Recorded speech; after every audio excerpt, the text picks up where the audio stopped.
الحمدللہ رب العالمین والعاقبۃ للمتقین والصلاة والسلام علی سید المرسلین وآلہ الطیبین واصحاب الطاہرین۔ استعیذ باللہ من الشیطان الرجیم،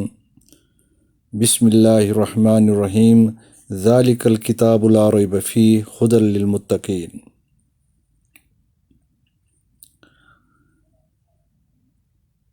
کتاب جو اللہ تعالیٰ نے ہماری طرف نازل فرمائی، سورۃ الانبیاء کے 11ویں آیت میں اللہ تعالیٰ فرماتے ہیں لقد انزلنا الیکم کتابا فیہ ذکرکم، ہم نے تمہاری طرف ایک کتاب نازل کی ہے اور اس کتاب میں تمہارا ہی ذکر ہے۔ گویا یہ کتاب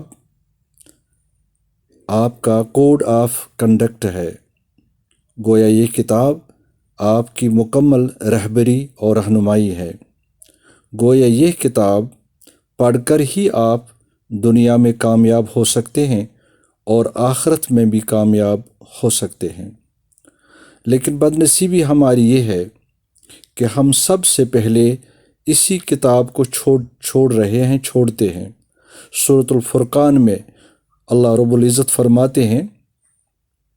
وقال الرسول یا رب ان قوم اتخذوا ھذا القرآن مہجورا۔ کل قیامت کے دن محمد رسول اللہ صلی اللہ علیہ وآلہ وسلم کھڑے ہوں گے اللہ کے دربار میں، اور ان کے دست مقدس میں قرآن ہوگا، اور وہ یہ کہیں گے کہ یا اللہ، میری امت نے اس قرآن کو مہجور بنایا، اس کو چھوڑ دیا تھا، اور اس کتاب کے ساتھ انہوں نے جو کوتاہیاں کی ہیں اور اس کو انہوں نے اگنور کیا ہے۔ تو کتاب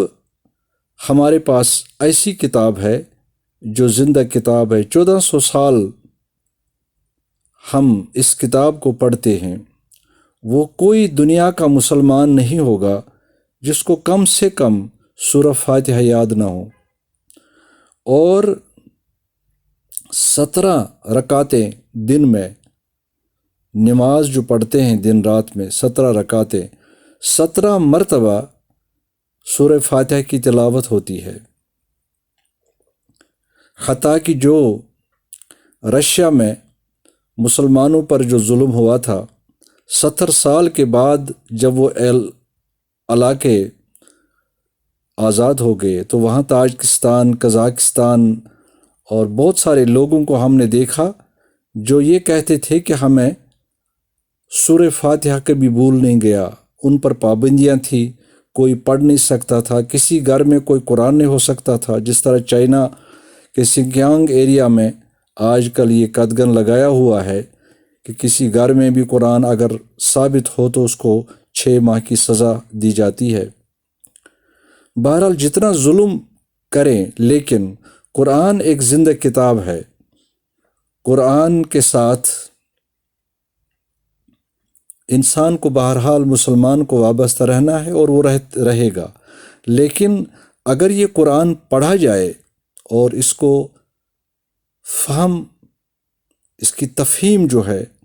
اگر اس پر غور کیا جائے، اس کی میننگ جو ہے، اس کا مطلب جو ہے، کیونکہ اب ہر زبان میں ہمیں قرآن واضح کیا جاتا ہے اور ہم پڑھ سکتے ہیں، لہٰذا جس کی جو زبان ہے آسان ہے، وہ کم سے کم 5 آیات صبح شام سے لے کر، اگر 5 آیتیں وہ ایک دن میں پڑھے، 3 پڑھے، 2 پڑھے ٹرانسلیشن کے ساتھ،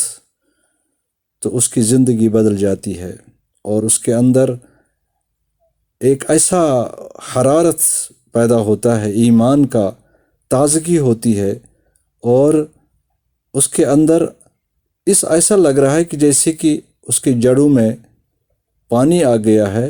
اور وہ جڑیں مضبوط ہو رہی ہیں، اور وہ پھلتی ہیں اور پھولتی ہیں۔ اللہ تعالی ہم سب کو قرآن کریم کی تلاوت، قرآن کریم کو سمجھنے اور قرآن کریم پر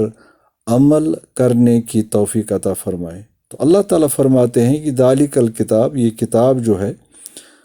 لا ریب فیہ، اس میں کوئی شک نہیں ہے، ھدی للمتقین، یہ ہدایت ہے متقین کے لیے۔ تو ہدایت متقین کے بارے میں خود اللہ تعالیٰ تشریح فرماتے ہیں، الذین یؤمنون بالغیب۔ تو وہ ہدایت جو متقین ہیں، ان کی پہلی صفت یہ ہوگی کہ وہ اللہ تعالیٰ کی غیب پر وہ یقین کرتے ہیں، ایمان کرتے ہیں، ایمان لاتے ہیں۔ جب ہم دیکھتے ہیں اللہ تعالیٰ نے قرآن کریم میں سورۃ البقرہ میں ہی فرمایا، ام تریدون ان تسألوا رسولکم کما سئل موسیٰ من قبل،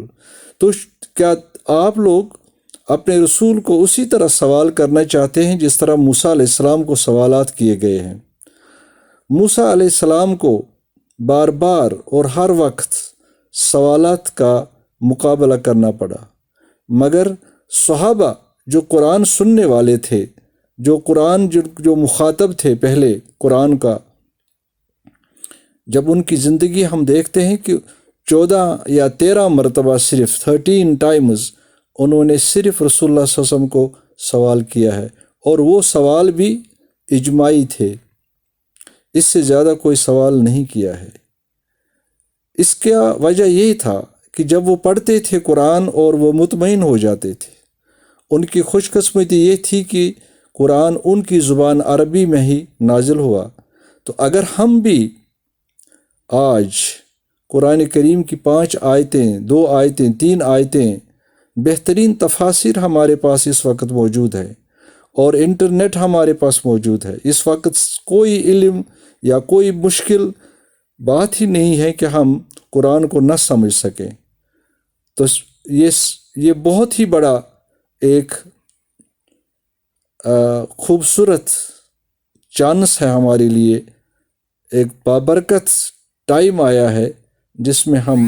قرآن کو انٹرنیٹ سے حاصل کر سکتے ہیں، اپنے فون سے حاصل کر سکتے ہیں، پڑھ سکتے ہیں اور اس پر عمل کر سکتے ہیں۔ اللہ تعالی ہم سب کو توفیق فرمائے، آمین یا رب العالمین۔